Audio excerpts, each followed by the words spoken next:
The koala smiles on us all.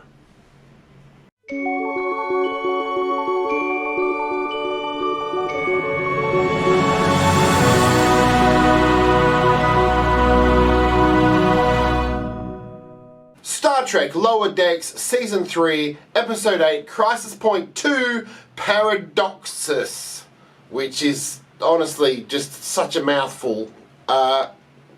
Sit back, this is full of spoilers, and we finally go to Australia in Star Trek again.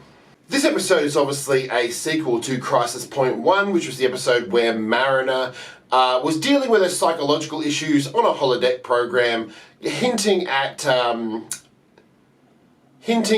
movies, but hinting at dealing with character drama. This episode, obviously, we see a bit of character drama with Boimler's twin being killed.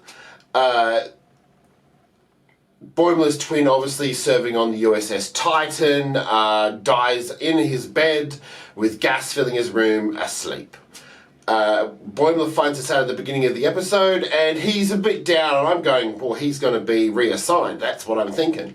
But the episode pretty much begins with Boimler is the captain of the ship, the Wayfarer, that comes to rescue the Cerritos, and then we find out it's a holodeck. As soon as I saw Tendi and Rutherford and that in the background, I knew this was going to be a holodeck episode. And it was a really fun one. There was nods to Star Trek 2, there was nods to Star Trek 4, there was nods to Nemesis, even I'm thinking a dig at the Kelvin Timeline films. It was really, really, like when they took a dig at the Kelvin Timeline films, I was like, yeah, no, I agree. It was a really interesting episode dealing with Boimler's trying to find out the meaning of life, and he goes off on a side quest with Mariner while Tendi and Rutherford go off on the main storyline for the movie hologram. And it's a fun episode. The stuff with Rutherford and Tendi was more fun. To be honest, I would have enjoyed it more if they'd all gone on that mission.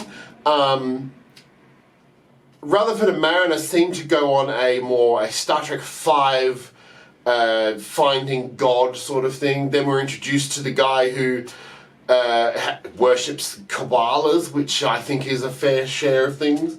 I don't like the Australian accents they use, because clearly they were not Australian. Also, there is no aquarium within 100 metres of the Sydney Opera House. There is no aquarium right next to the Opera House. God damn it. It is pretty much surrounded by water with a park behind it. That's just me being nitpicky. As an Australian who likes Star Trek, I would have liked a little bit more detail on it. It is a cartoon. It is a cartoon. It's a really fun episode. We have, obviously, he doesn't want to get involved with the love interest plotline. He is constantly... Boimler is dealing with the death and feeling meaningless in his life and not being able to control anything that happens. So he's obviously seeking out more meaning. He joins a cult that has a map, and the holograms insinuated making up all this stuff as it goes along. He gets to sort of find God in a way, and then they go to this planet, and it's a big head, like Star Trek 5. They go inside, and it turns out that it's the Wright brothers plane, which is obviously a nod to Star Trek the Motion Picture.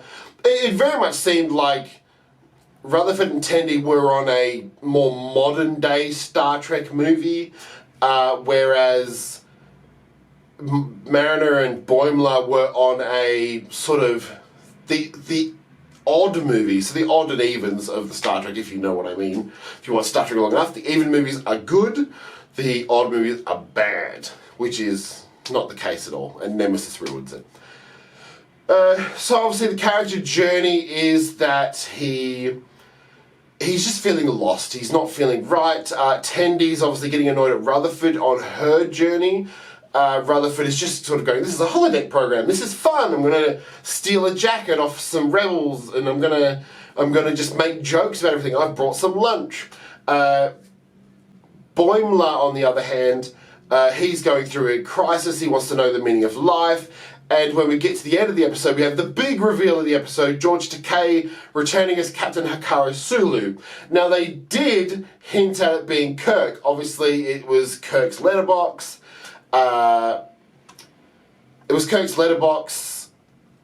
Boimler's excited, he wants to meet Kirk. He sees a guy by a horse, and it turns around, it's Captain Sulu.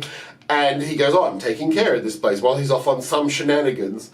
And then George Takei obviously comes back, and it's a nice, sweet moment. I think having the original Lower Deckers coming back to give advice to Boimler makes a lot of sense. Obviously, it's played off like it's hallucination, like it's not real. And I really enjoy just having George Takei back. I don't think he's played Sulu properly in TV since Voyager. He certainly has. His voice seems a little bit softer, but he's obviously quite senior now. It's a really enjoyable episode. I wouldn't say it's the best of the season. It's certainly something probably middling. It was pretty interesting. There's an after credits thing, which is not a Star Trek thing, where we find out that William Boimler didn't actually die. He's been recruited by Section 31, and he lets out a maniacal laugh. It was a really interesting play on the movies. I like the biker chase. I like the effect they use for the time travel. It's like an origami thing, because obviously it's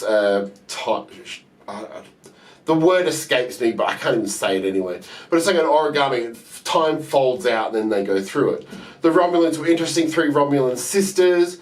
Overall, it was an entertaining episode, so make sure to stick around. I think we've got 2 more episodes of the season, and then we're done. Come back to Trek Trav. I'll be reviewing every episode. Also, Prodigy coming up. There is new videos weekly. And make sure to subscribe, share, and come back for more. I've been Trek Trav, and the koala smiles upon you.